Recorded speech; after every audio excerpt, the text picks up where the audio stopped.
So we thought, why are we just kind of keeping it to ourselves? Maybe we should share all this expert knowledge about what's going on in the arts. We have a whole cohort of colleagues and friends and fellow cancellation women and a whole array of issues that you can be cancelled on. And I think we're kind of like you say, you're writing your way out of it. I'm dancing, but also I'm talking my way out of it. Handing over your thought to Nicola Sturgeon and her committees and that kind of thing. This sort of deferential bowing down to Sturgeon in Scotland has been terrible for the arts. Is the kind of level of fear that you're going to get cancelled, but then once you're attacked, that kind of fear spreads. It spreads like a virus. And I will say, it is not the kind of review you want for yourself when you're about to go on tour. He ripped her a new one, basically. Wow. He really did rip her a new one, but in a very skilled manner. Hello and welcome to the first ever podcast of Unscripted with me, Rosie Kay, and my co-host, Jenny Lindsay. Hello. So, first of all, Jenny, for our watching and listening audience, could you just say who you are and a little bit about your story and how we got to know each other? Certainly. Hello. My name is Jenny Lindsay. I'm a former poet and events producer from Edinburgh, formerly of Edinburgh. And if you know anything about the gender wars, you will know that when I say former, the reason for the former is quite a banal but frightening tale of cancellation, open letters, and lots of attempts at shaming. So back in 2019, I vocally opposed the violence of gender identity activism, and pretty much overnight, I started to have fellow poets and writers and theatre makers kind of either silently cut me off or start sort of Twitter threads and all of that weird kind of stuff that goes into a cancellation, which we're all quite familiar with by now. Eventually it came to a head and I had to leave Edinburgh because I'd lost so much work. I couldn't afford to live there anymore. And I moved to Ayrshire from Edinburgh 10 days before the COVID lockdown. And I settled into some misery and some writing. And I commenced writing my way out of my cancellation, which I have successfully done over a number of years. And I know this is going to sound very, very mean, but when the same or similar things happened to you, my dear, in 2021, I was like, oh, hello, ally in the arts. And you and I basically started calling each other pretty much once a week, and we've done that ever since. So the concept with this podcast, Unscripted, is Jenny and I speak on pretty much a weekly basis about the arts and kind of try and do a bit of a critique with each other to make sense of the madness that's going on in the world. So we thought, why are we just kind of keeping it to ourselves? Maybe we should share all this expert knowledge about what's going on in the arts with the wider world. And we like to have a laugh. So we thought this might be entertaining. It might not be. Who knows? So I'm Rosie Kay. I'm a choreographer and just about still a dancer. I make dance theatre work. I always wanted to be quite brave. I thought if you're going to have a career in the arts, you better go for it and you better have something to say about the world. So I'd always been quite outspoken. I made work about the army, about soldiering, about MK Ultra and brainwashing. I made a work about religion. And I saw this gender Borg nightmare kind of marching towards me as I picked up I think it was probably Meghan Murphy I first picked up on in Canada. Yep. Then, of course, the Maya Forstater case. Then the hoo-ha when J.K. Rowling said this is not a drill and sort of vocally came out in protection of women's rights. And literally, I never shut up. I was telling everybody I knew, this is going to be so important. This is absolutely massive. This could destroy women's rights.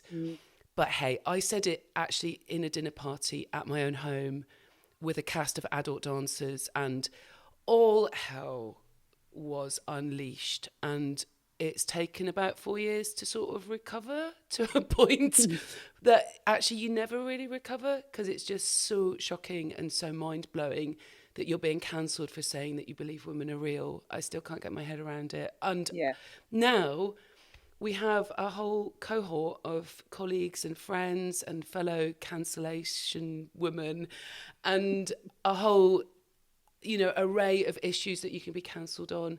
And I think we're kind of like you say, you're writing your way out of it. I'm dancing, but also I'm talking my way out of it. Yeah. Talking a lot more than I used to. Yeah, I think when particularly back in the sort of early days of 2016 to 2020, depending on where you were in the arts or whatever industry you were in, all of the people around you that you could normally go to, so your sort of literary organisations or your trusts or your unions or even fellow, because we're freelancers in the arts most of the time. We don't have like the kind of HR departments, not that they'd be much use on this issue, but you're made to feel as if it's a you problem. It's only happening to you, Jenny. It's just you. You're the only person who thinks this way about trans issues, And once you actually find all of the other people, you realise, as I did and wrote with Hounded, the book that came out last year, Hounded, Women Harms of the Gender Wars. I identified the pattern of harms that we're all going through, regardless of if we're in the arts or politics or wherever, regardless of if we speak out in our own names or we have to remain anonymous. And we are all finding each other, and we're also finding ourselves in different spaces, which brings us to the reason that we are luckily not sitting at the end of the phone from each other, ranting while your dog barks and my cats slash me for being on the phone for like 2 hours to you. And we're in the same room. So I'm in Birmingham with Rosie, where she is based. I usually am in Ayrshire, but we were both at the Battle of Ideas this weekend. I was there in my capacity as a columnist, and Rosie was speaking on a few panels. So we're going to open up by talking about those panels, because there was quite a few arts-related ones, weren't there? Yes, there were. There was a little arts strand, of which I was speaking on 2 panels. 2 panels, that's right. One was on snitch culture, like, are we living in a snitch culture? And that was quite interesting. I mean, I was sort of drawing attention to like how they're snitch culture and whistleblowing are 2 different things, and the snitches seem to be sort of winning, which is kind of when it's a betrayal of trust and sort of telltale on someone. Bad thoughts are what get you into trouble nowadays. Not bad behaviour, it's bad thoughts. Whereas whistleblowing often is getting ignored, and there's a real lack of accountability, particularly in the arts. Nobody's taking responsibility. Even when people like my colleague at Freedom in the Arts, Denise Farmy, won an employment tribunal against the Arts Council, nobody seems to bear any responsibility. And you can see that across like grooming gangs, post office scandal, For Women Scotland. Nobody ever seems to like take responsibility for absolutely terrible mistakes that are being made. Yeah, and once they're proven to be wrong, they don't take responsibility. And I mean, the amount that different literary institutions in Scotland have passed the buck and have said things like to me, as I've sort of been privately lobbying them, I suppose, sort of behind the scenes, saying, you need to take responsibility for this, because the reason writers are acting this way is because you've introduced this code of conduct, or you've said that these are your funding priorities. And they're like, oh, but that's nothing to do with us. I'm like, it literally is, you wrote the things. Well, I mean, we can talk about that maybe like another episode, but so I also run an organisation called Freedom in the Arts. And one of the things we're really looking at, because the arts, there's like less protection for artists, like we tend to be freelance, like you said, but we are looking at the legal routes. We know that doesn't change things overnight. People are literally ignoring Supreme Court judgments, but gradually things will have to shift, because you cannot run organisations that are either against your charitable objects or are unlawful. Yeah. So, slowly, I think we're gonna need to make changes. Yeah. So the last panel that we both attended, you were on the panel and I was in the audience, though I did contribute as well, was Are the Arts Too Politicised? And that was an Arts First podcast from Neil Crowley and Wendy Earle. And on the panel was Tiffany Jenkins, Joan Smith and Philip Kiselli, I think I'm saying that right, and yourself. And what I was struck by actually was that a lot of the discussion at first, at least, was about the institutions, and it was about the buildings and how it came to be that, you've got all of these institutions and things that are set up and they're big bureaucracies, but actually the thing that's forgotten is the artist. And so bringing it back to what is even the point of the art and the artist, that was really interesting. So yes, I'm trying to sort of put together a sort of theory about why are we in a bit of a state in the arts right now? What's happened? And I'm really lucky to have benefited from at least nearly 20 years of the arts being a really positive, fantastic place to work. But I can see how the rot set in. Yeah. Partly it's to do with like the big capital funding bids, where suddenly we got all these wonderful shiny new buildings for the arts, whether it be like big dance centres, big new theatre extensions, big new galleries.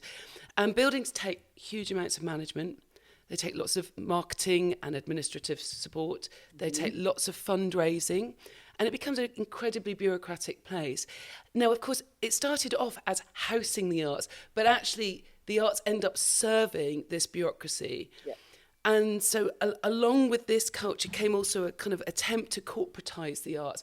We had to show our worth in every other way than the art itself. So that's kind of like a sort of corporatized level of instrumentalism. So like back in the 80s, it used to be like arts would heal social ills. Well, it became more than that. It was also a regeneration tool, it was an economic tool. So all these different ways. Again, I think that was undermining the worth of art. I'm hesitant to say art for art's sake, because I think that's now sort of, that's been used in different ways. But actually really understanding like the depths, the heights, the meaning of the arts, like why we're there. I think that could have protected us from this hijacking of like these social justice causes where everything's got to be a moral lecture and a message to the audience. I think we lost those protections of the meaning of art a wee while ago. Yeah, I think so. And in Scotland, Creative Scotland have been quite responsible for that, actually. They've been encouraged, because so there's two different funding strands in Creative Scotland, the Open Fund for individuals and the Open Fund for organisations. And although I ran multiple event series across multiple venues, so from your sort of small sort of club-sized spaces to sort of mid-sized theatres right up to the Royal Lyceum, and I also did event commissions for loads of festivals, I just operated as a sole trader. And people would say, oh no, you should become a charity, or you should become this kind of thing. And I was like, well, that sounds like a lot of paperwork and I don't need to, because I'm already successful at this. But I was really pushed to consider going down that route, even though I didn't have any staff. It was me. And similarly, things like the Dark Horse Literary Journal, which is one man and one editor, were encouraged to become like a business. And it was kind of taking away from the core point of the art, because the point of my work was to put on really, really great events that scouted and booked lots of great people. It wasn't for me to grow as a business person, but I was encouraged to draw up business plan anyway. And for things like a beautiful literary journal, the point of the beautiful literary journal is to be a beautiful literary journal, not to cure social ills. There is something about like the governance going on. I was encouraged to become a charity, and under English charity law, I had to step down as a director because actually for the first time in my life, I had a salary, and I thought some protections like sick pay and holiday pay. Yeah. But it was that stepping down that I hadn't realised shifted the whole nature of the business. And I'd written into the charitable objects that Rosie Kay made brave and challenging work about taboo subjects. But actually, when saying something that had become a taboo, which is that women are real, that risk didn't fall on me anymore to protect myself. It suddenly was left to a board of trustees who I thought understood my business and my whole meaning and raison d'etre of being a brave, outspoken choreographer. But actually, when it came down to it, that's what gave them so much fear. Yeah. And I think that's something we're looking at in Freedom in the Arts, is the kind of level of fear that you're going to get cancelled. But then once you're attacked, that kind of fear spreads. It spreads like a virus. It's almost like even being close to you, I might get infected. Even mentioning your name, I might get cancelled. You can feel it personally around you. This kind of sense of coldness comes, and actually governance is there. It's meant to be protecting charities. It's meant to be protecting artists, and actually it's doing the opposite right now. Yeah. And so it's really odd to see these measures in place that were meant to be about sort of safeguarding and sustainability, and actually they're all collapsing in on themselves. Yeah. But I think it's also the thing that I brought up in your panel, and I think you responded to brilliantly, was the question of like the way that artists think about ourselves as well these days too. I noticed in the literary arts that, and somebody else in the audience said, I'm an activist first and foremost. I mean, that kind of viewing yourself that way as a poet or as a writer, it's so different to artivism. That's what it's called, artivism. And yeah. I think we probably, we're guilty of, wanting to make work, like I say, work about the world and have a new perspective on something like soldiering or brainwashing or something. But this, I think, actually, what it tends to do is it dampens and deadens the art itself. And it means that you don't have to have any particular talent or expertise. Yeah. You just need to be fanatical about your activism. Yeah. And people are. And they shout the loudest and they're kind of saying, this is... It's not important to make art anymore. It's important to sort of... Climate change is more important. This or that, or whatever, gender, race is more important than the art itself. And do you not think that that's sort of dumbing down and destroying the arts? Yeah, and the way that writers and poets no longer call themselves, writers or poets, they call themselves book workers, and they seem to believe that so the entire work, the entire literary world, so your institutions, your publishers, your festivals, all of that is their workplace, right? And they want the fire extinguisher there, and they want the code of conduct and how to get out the building there, and they want the safety list there, and they want the code of the guidance for new employees. It's a behaviour code, isn't there? There's like it isn't just a code of health and safety. It's like it's health and safety of your thoughts. But this is coming from people calling themselves writers. This is what's weird. And they instead of, like, my instinct when I'm told to sign a code of conduct is away and I'm a poet. Come on, you're not telling me what to do. Well, I think that was my message in one of my talks, was like we've got the artists, first of all, should be an outsider. Yeah. Like, we actually should be cultivating a sense of looking at the world, and that's not a particularly comfortable place to be. Mm-mm. And it can be really lonely. But as outsider, you're allowed to be naughty. You're allowed to be rebellious. You're allowed to be cheeky. Bringing back comedy, satire, mocking. Mm-hmm. These are the things I think that might get us through. And to do that, you have to be free. You have to be free to speak. You have to be free to think. You have to be free to express yourself. Yeah. A culture of fear is not going to produce exciting, rebellious, wonderful art. No, and I straddled those two worlds because obviously I was an independent poet and I wrote my own shows and I explored my own ideas within my own solo theatre. But I was also a gatekeeper because I was an event producer and programmer. And it was 2015. Everyone talks about 2015, like something mad happened in 2015. Like, I don't know if it was that Hadron Collider thing, but anyway. It was the Hadron Collider and hashtag Me Too, wasn't it? The two things. No, 2017 was Me Too. But in 2015, 2015 was when I started getting people DMing me and saying, I think that you shouldn't have booked such and such. And I was like, excuse me. And it wasn't about gender. At first, it was about Scottish independence. Yeah, the first time somebody told me that they wouldn't be in a bill with someone, it was somebody who'd been very vocally for independence, and this English crime writer felt that made him a racist. And he's not a racist, but I'd never had that before. And that was 2015, and it just kept getting worse. And then it really went insane with the gender stuff. It is mad. Yeah. It is mad because Scotland had the independence referendum, and then not long after we all got, in the UK, we all got Brexit. Mm-hmm. And I sorry that I didn't pay more attention actually to the artists that got cancelled who publicly said that they voted Brexit. They were voting Brexit. And I think, there were lots of signs, weren't there, that this was coming towards us in lots of different ways. And I think we're still I think lots of people who kind of hiding under their duvets, it could be you next. It really could be. It's still moving through society. It could be, it was Gender for Us. There could be anti-racism. It'll be a war in Middle East. Neurodiversity. Yeah, will be something that might happen. I mean, my joke is that, next week we all have to say the sky is green, and we have to say the sky is green. And anyone that says, no, it's blue, that's it. You're out. You can't come into my building. We can't program your work. You can't speak publicly. Completely. And I mean, Lionel Shriver's most recent novel, Mania, takes that to the absurd level, but it's brilliant. It's brilliantly, it's very on the nose, but it's brilliantly done. So another thing, like, about the stuff that art has been instrumentalized, and, using the art or architecture or whatever to kind of spread a political message, but also, is there a dumbing down going on?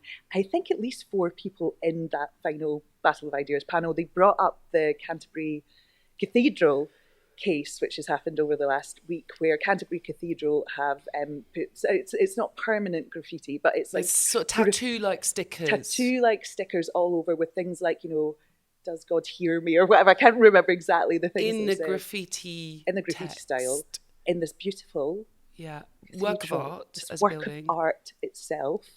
And their justifications for that are, well, what are they? What are the justifications for this? So that I put out a little kind of poll on X from Freedom in the Arts saying, graffiti in Canterbury Cathedral, is it A, desecration, B, a youth project gone wrong, or C, woke, or D, all of the above? Yeah, pretty much. I think it's in their intention, it's probably B. Yeah. Like it's a way to engage. It's like a really lazy shorthand way to say people that, how do we engage with like young people and look cool? Oh, I know, let's do some graffiti. I think it probably is like quite simple as that. It's like a way to bring maybe like urban ideas and urban art into a building that you wouldn't normally see it, and it's about kind of changing perceptions and shocking you. In actual fact, it just looks really ugly. It's really and it's ugly. Really bad. It's not great. I mean, there is a fantastic history of art through the church, particularly in this country. Art, music, sculpture, stained glass. I've got nothing against art in churches. Yeah. But this is ugly. Yeah, and it's lazy and it's patronising. Yeah, and if I want to see graffiti on beautiful old buildings, I would just go to like a Victorian railway station and have a wee poke about, But I just think I don't know, for me, graffiti hasn't really moved on in like my whole lifetime. No. It maybe was cutting edge in the 80s. And interesting, and there were some interesting artists and people like Keith Haring sort of like turned it into art in the gallery, and I like that kind of subversion going on. But actually now, when it's sort of put up in theatres, or theatres are spray painted inside, or I just feel like it feels out of touch to me. Yeah. And it feels like it hasn't moved on as an art form either to say more to me. Yeah, I mean, I don't know much about graffiti as an art form, but what I do know is that sort of impetus within the literary world and in education, because I'm a former teacher as well. It's like, we can't trust the young people to understand Shakespeare, so we're going to get a local poet in to make a rap about it. It's totally that. Kind of it's stuff so as well. Cringe. And imagine, I mean, you can get through a Scottish education now without having read a single line of Shakespeare.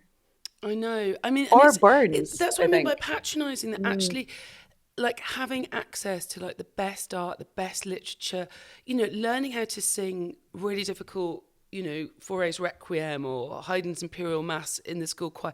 I love that. It's such massive, complex, difficult music. And it gave me appreciation of both listening but also understanding these big works, just to make everything accessible. I think really belittles us as humans, and it gives us less of a scope of enrichment that the arts can give us. So actually always, I mean, I did a lot of community dance work. I always said, like, I'm going to have really high standards because you're going to really feel the benefits and the success, because my standards, I'm not going to lower them down. I'm not going to accept something half done. I want it absolutely superb, the best that we can get it, and the next time it's going to be even better.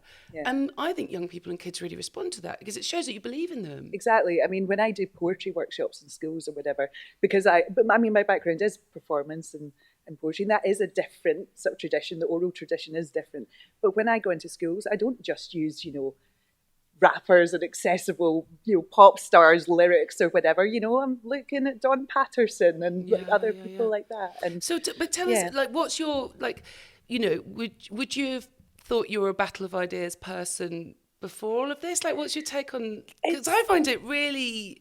It's a great festival. There's lots of things being debated. There's people with views that I definitely probably wouldn't agree with. But actually, I really like that intellectual stimulation. I think there's always a robust discussion. And it's really nice to be in an environment where, like, argument is not just allowed, it's welcomed. And it's battle of ideas, it's the point of it. And weirdly, so the first time I've ever attended Battle of Ideas was last year, and I was speaking in panels last year because my book had just come out. But I've actually been watching Battle of Ideas panels on YouTube for years. Yeah. And I remember saying to Tiffany Jenkins last year, I was like, oh yeah, like I recognise you from that panel. She was like, oh, so people do actually go and watch them. I was like, yeah, like I was getting a free education watching all of these panels, Wow. Would I have thought of myself as a person?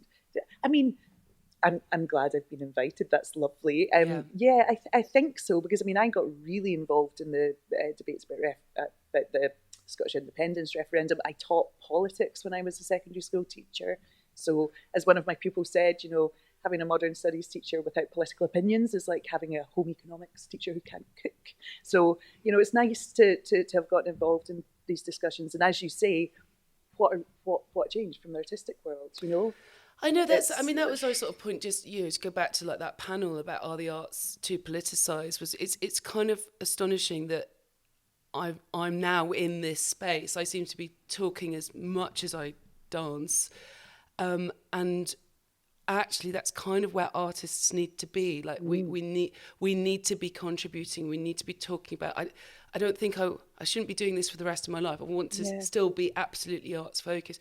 But right now we need to be speaking out about the meaning of arts and the importance of the arts. Yeah. Well, the thing that has really depressed me since the referendum is that there was apparently this sort of culture of discussion and debate amongst Scotland's artists about the future of Scotland. And actually, I did feel that in the run-up to the referendum. Yeah. And then all of that cultural energy got swept up into the SNP and swept up into the Scottish Greens, got swept up into handing over your thought to Nicola Sturgeon and her committees and that kind of thing. This sort of deferential bowing down to Sturgeon in Scotland has been terrible for the arts, and the arts and politics in Scotland is very incestuous.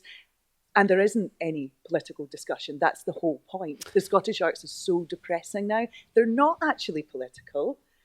I don't think that any of my hounders are reading newspapers and, actually reading laws or watching Scottish Parliament telly. I don't think they're sitting watching Battle of Ideas lessons. They're learning what the rules are and they're going along with them. So moving on, we were going to have a bit of a discussion around criticism. Yes.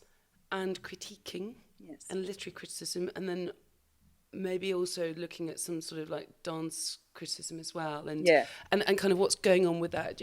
Tell us about a story that you're interested in. Yeah, so one of the things that was always a problem as somebody who was kind of straddled between a few different art forms, so poetry, live storytelling, was getting proper critique. Because as a person who writes for a live audience, my poetry doesn't, some of it works on the page, but that's not what it's for. It's not written for a solo reader. It's written for a live audience, and ideally a big one. And so to be skilled at that's a different skill set from being really good at writing for a sole reader, for a solitary reader. And what's happened over the last wee while, particularly since lockdown, is there's been a few, well, to be honest with you, it probably predates that with things like Instagram and social media, is there has been a lot of people coming up through the kind of live poetry circuit who've never been live. They've been on Instagram or TikTok or, and they build a career online. They get a lot of followers. They get a lot of, their critique is how nice people are to them in the comments. Or how many shares they get, or how many followers. And that's their only source of critique. But they're not getting any literary mentorship. They're not getting any literary critique particularly. And a lot of the time, because they don't have that mentoring, they do that, they make that cardinal sin, which is they believe their own hype. You should never believe your own hype, not ever.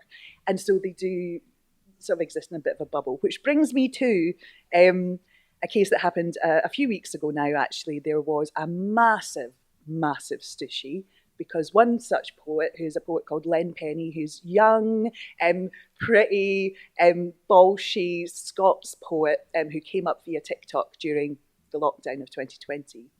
She, because of her mass following, she gets a 2-book deal with Canongate. She's been in the Sunday Times bestseller list. As a poet, that is so rare. I cannot tell you how rare that is. So she's very successful in sales terms and on that basis. But if your publisher is sending out your book of poems for literary critique, proper literary critique, that's a different thing. That is a different set of things. So what happened was, that's what happened. the Sunday Times poetry reviewer reviewed Len Penny's second book of poems, which is called Poems and Awe, which means poems again, basically. So her second collection, which she had to produce very quickly after her first, I will say. Yeah.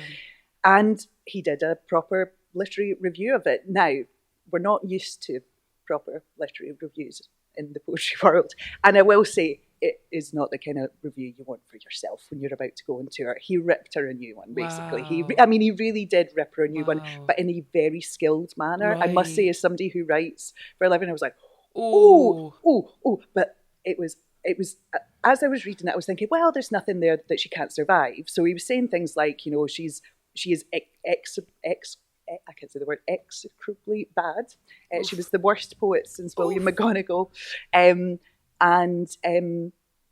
He insinuated, you know, that she was quite arrogant in some of her verses. Wasn't there something also? Yes, there was. I'm not going to use the plagiarism word, but that there was remarkable similarities to another award-winning poet's work. So those of us who write columns and other critics, as I was reading it, I was like, well, there's nothing she can't survive here, because she's not a work of literary genius. She'll survive, but she's fine. Popular poet. Popular poet. And also, I quite like that whole accessibility. If someone's come up through Instagram or TikTok, like there's a meritocracy to that. I quite like that. There's new ways to engage people. New ways to engage people. Holly McNish did it. Rupi Kaur did it.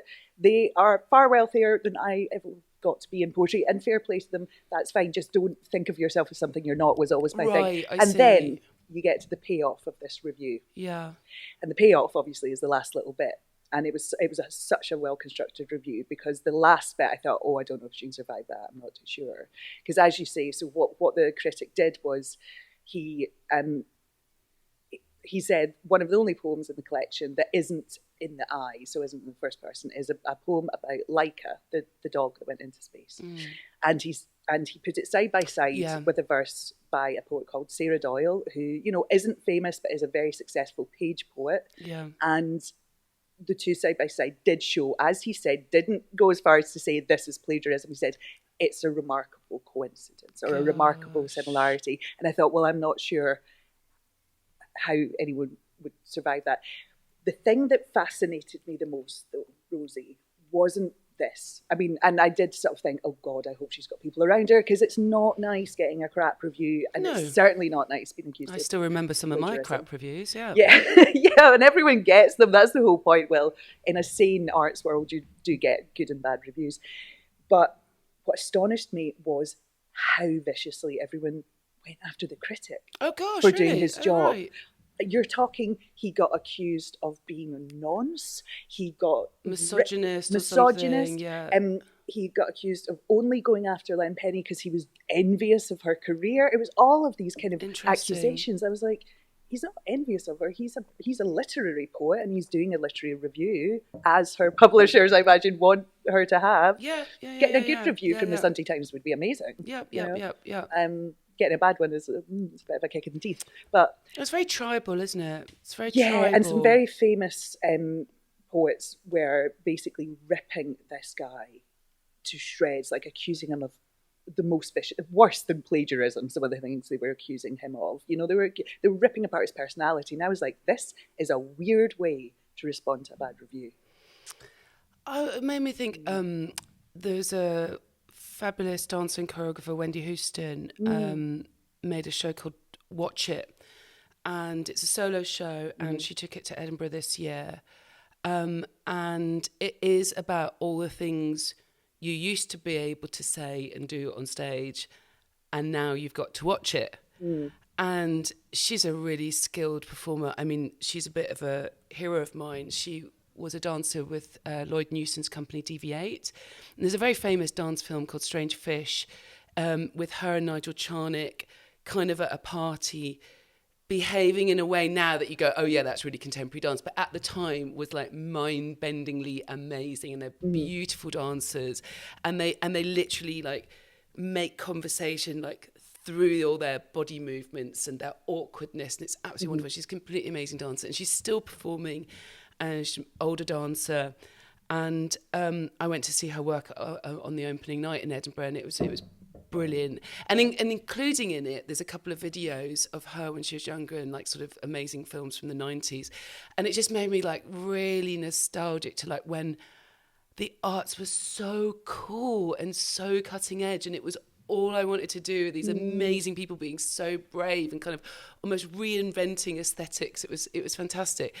But I was like keeping an eye on her reviews, and I was sort of, I mean, it was brilliant that she did get reviewed, because it's really hard to get reviews nowadays.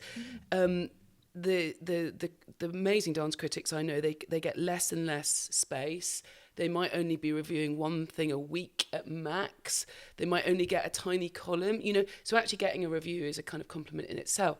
But there was something really odd in the reviews where I started to notice that, and I think Wendy noticed it too, that they were sort of like critiquing her work to a certain point, and then they would like make this kind of caveat of like, yes, but of course I don't actually agree with some of her views. And I was like, but Wendy's dancing about freedom of expression.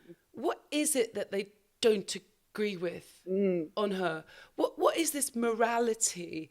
This kind of like caveat that says, oh, but don't. It's literally like your critic.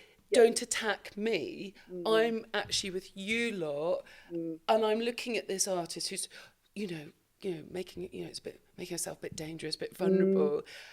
But I don't agree with these things. Yeah. And they're sort of protecting themselves, even though they're the critics. It's really odd. It is really weird, and not just critics who do that. It's like, I remember with my final poetry stage show, which was called This Script, which was exploring sex, gender and feminism, but I was trying to come at the issue. I did not want to centre the gender identity schism, because I knew what would happen to my entire work if that was the thing that was centred. So I wrote it in 2018, 2019, and it was billed as a poetic memoir journeying through my relationship with feminism since the age of 14. And it was written to the backdrop of the #MeToo campaign. And that was how I built it, and that was how I crafted the show. And there was only one scene where, towards the end, where I said, okay, right, everyone, you know, we're almost at the end now, and there is an elephant in the room. And I wanted to play with the audience, expecting me to bring up the gender identity stuff. Yeah. And then I didn't. And the laugh and the relief in the room was like so palpable.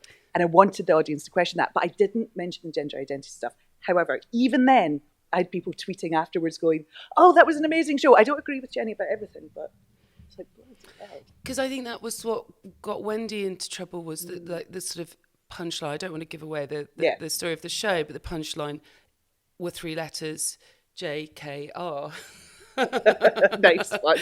and no, like you, I made a solo before my cancellation we tried. in 2020. We tried to say it through our work, through my body. Because of lockdown, I retrained. I thought, right, do you know what? I really miss like that discipline. Like I'd sort of given up dancing around 2015 to be the choreographer, really. And I missed it. So during lockdown, I was like, right, I think this is going to go on for months. So I started properly training again, getting myself really like performance ready.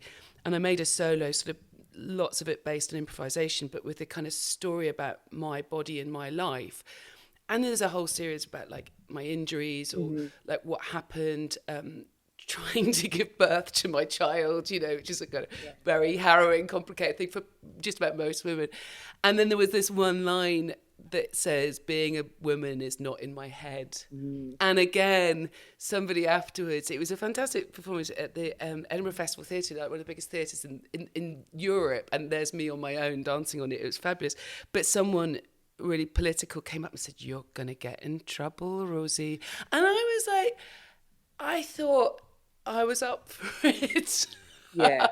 I didn't. Yeah, I'm still up for it, actually. Yeah, well, me too. You know, we were talking about this, like for all things to be cancelled on, I'm all right about this. Yeah, I'm all right getting cancelled for saying that women are real, definable, and shouldn't be punched in the face for having meetings. But being a woman artist really leaves you vulnerable. I mean, I was telling you about a show I saw at the South Bank recently, and I think she is pretending, but the director and choreographer takes a whole load of Rohypnol date rape drugs sort of 20 minutes into the show, and then her unconscious body is sort of moved around through the rest of the duration of the show, including quite a intimate physical body examination. And I sat there and I thought, what? Actually, hang on a minute. She's talking about performance art. She's talking about like women's body, but I could see like how shocked and like literally traumatized the audience was afterwards. And when I really thought about like how in the 90s, I was like, I was interested in Tracy Emin's success, but I was a little disappointed that it seemed to all be about her trauma. And that when women become really famous about their art, often it's about their bodies and their trauma. And we seem to be sort of caged in ourselves yet again. And I always thought my job as an artist, despite that solo, was to talk about the world, to talk about everybody, war, religion, politics, not just me and my body. Yeah. Do you get that? Yeah, no, I always had that thing when I was mentoring people as well, because there is an impulse in sort of poetry and performance poetry in particular towards memoir, to be honest with you. And I used memoir in my last show as well. But to me, there's a huge difference between the private and the personal. And what you're always trying to do with either of them anyway is get to the universal. So that was my point with my show was, it was grounded in my own experience of male sexual violence, but I never said what my experience was. Throughout the entire show, I referred to as that this show is not about. That was a repeating line I would come back to. Where I was playing with that idea. It's like, everything is rooted in that. However, it's not all I am. And it's not all that we should be. Like the final line of my show was judge this and judge me as you would the craft of a man. So it was about wanting to be judged as a universal when you do actually have special experiences as a woman, but not wanting your trauma to be the thing that's demanded of you. That's why I hated the #MeToo campaign. Yeah. Because we were being told to bleed as if we hadn't bled already. And nobody listened then. So why were we all being asked to do it again and re-traumatize ourselves again and again and again? So that's what I was playing with in my last show. My issue with the #MeToo, just briefly, was more that it was sort of trial and sort of conviction by accusation alone. And I thought that was where men were named. I thought that was really dangerous. Yeah. That all you had to have was an accusation, even a accusation, and that was it. Your career was over. And I was all a bit like, hang on a minute, what's happened? Process and due diligence. And I was saying, this could happen to anyone else. It isn't going to stop with this. It's kind of like that was an acceptable start of cancel culture, really. Yeah, it got out of hand really quickly, and it's only in hindsight looking back that I'm like, oh God, yeah, that was one of the things. Because I remember within a couple of weeks getting sent this, like, I don't think it was a spreadsheet, but it was a list of names. No way. From within the sort of grassroots poetry world, and I wasn't part of that because I was a professional, but they were sending it to me as if this was going to affect who I might scout or book, and I was like, guys, no, you do not do this. You do not put his name and gaslit his girlfriend as somehow a reason for me not to book him. What are you doing? If I liked everyone that I booked, I'd never book another person. People like say to me like, oh, it's like the McCarthyite era in America, and I'm like, no, it's way worse. It's worse. Like literally on the numbers front alone. I know, like right? There are literally hundreds and hundreds and hundreds more, even just academics that have lost their jobs. It is worse than ever during the McCarthyism. McCarthyism, and also the percentage of students who support McCarthyite type tactics as well. Right. That's higher than anything that we saw. So, yeah. So, but listen. Is woke going to die? Is woke dead? Has Keira Knightley stopped it? Oh, yeah, that's our final thing that we were going to do. And finally, has Keira Knightley's little laugh broken the spell? So, Keira Knightley was asked if she was aware that some fans were boycotting, again, third mention, J.K. Rowling, and it says something awful about her, like anti-trans stance or something like that. It's a horrible, like, sort of libelous way of putting it. Yeah. And Keira Knightley, first of all, she pulls a really funny face. It's like she was trying not to absolutely piss herself off. And you could almost like feel her eyes rolling to the back of her head. Yeah. And then she goes, no, I was not aware. And then she says, I'm sorry. And does this really, really funny laugh. It was hilarious, yeah. Because you could just see, it was like that. She was trying to do, no, I wasn't aware. I'm very sorry. Because she was laughing at her own I'm very sorry, because it's such a ridiculous thing to ask somebody to do. So Keira Knightley, are you a very successful actress sorry for turning down an amazing role by one of the best children's writers of all time? Yeah. What are things to be asked to apologise for? And so people are saying that this is actually really like quite an important point, because also so she sort of navigated her way out of it. You know, she said we've got different opinions, and we're all going to have to get on with each other. And she's right. And she's absolutely right. Yeah. But I don't think it's enough to change. It's not enough. But what is interesting is that she laughed. That was an extra to add on to the likes of like Tom Felton or the other ones that I can't remember their names, but Tom Felton is one who said, when asked, are you happy, with the legacy of being Draco Malfoy? And he's like, oh yeah, of course, yeah.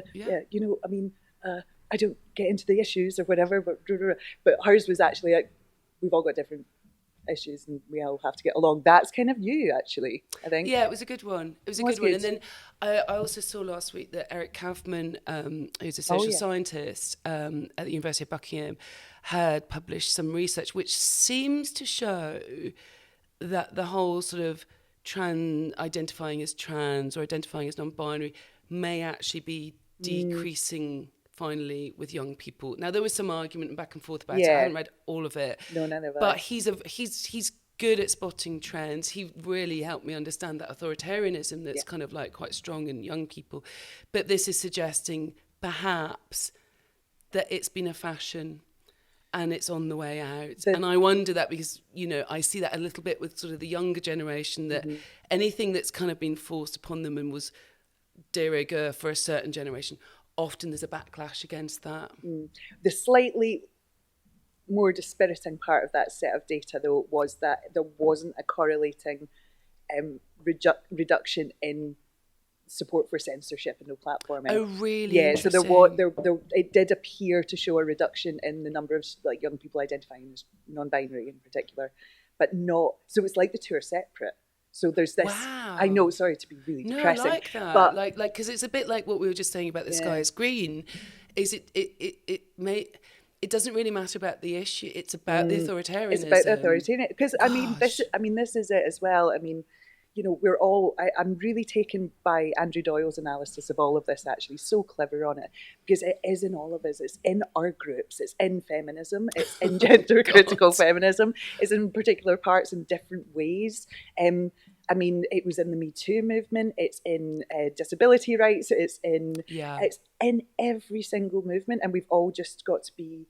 There are social issues I wish I could change like that, and or people that I might wish to not be booked for things. But I was hounded out of my livelihood and my city and a world I loved by people who I've still not yet named. I kind of want some of them. No platform. I'm not going to lie, but join next week. For the naming. Join next week. Yes, I must do a sort of just mass drunken naming one night just for the hell of it. But I think what it says to me is actually like, it's going to sound a bit stupid, but like self-regulation, like being able to be like not getting like ferociously angry about everything, not thinking that you have to have an opinion about absolutely everything that is rock solid, holding that middle ground, holding a kind of like maybe like a couple of contradictory views about something, like that's what we need to do, and just staying sane and staying healthy is probably like super important in these times where we're being pushed around like a whirlwind. My favourite line of critique, to return to the idea of critique from my last show, which temporarily made me feel I may have survived and wouldn't be hounded, but which I think is a good tagline for like what we were trying to do, the discussions we were trying to have, was brings a refreshing sense of joy to subject matter often debated in a much more humourless space. And I think that's what you're trying to do, because we're always ripping the piss out of each other. How dare you. and our own art forms and absolutely everything. And it is like, we got to be able to laugh at each other again and ourselves. Completely. Well, that might be another topic for another week, actually, is like looking at the art. Well, the art of offence. actually, the art of offence, Yeah. the art of satire. Yeah. I'm interested in that. Definitely. So we're going to continue the unscripted conversation, probably on a sort of bi-monthly basis. Yeah. And we're also going to kind of talk about things that are happening in the arts, and also have some guests and have some deep dives into some subject matters like censorship and history, like kind of different subjects in arts. And I look forward to more conversations, Jenny. Yeah, and I think if anyone has anything that they want explored or they think that we might want to look at, obviously we've got our own areas we're more expert in than others. Literature, Rosie knows everything. But do get in touch. Yeah. And tell us how we can read and discover more of your work, Jenny. I do. Well, my poetry stuff, there's not a huge record, but I do have a few film poems up on my YouTube channel, and my non-fiction work you can read every week in The Scotsman and various other newspapers as well. Oh no, it's brilliant positioned. I love your columns every week, and I'm on X, and this will be up on YouTube, and you can find my work through k2co.com or freedominthearts.com. So until another 2 weeks, thank you very much. Thank you.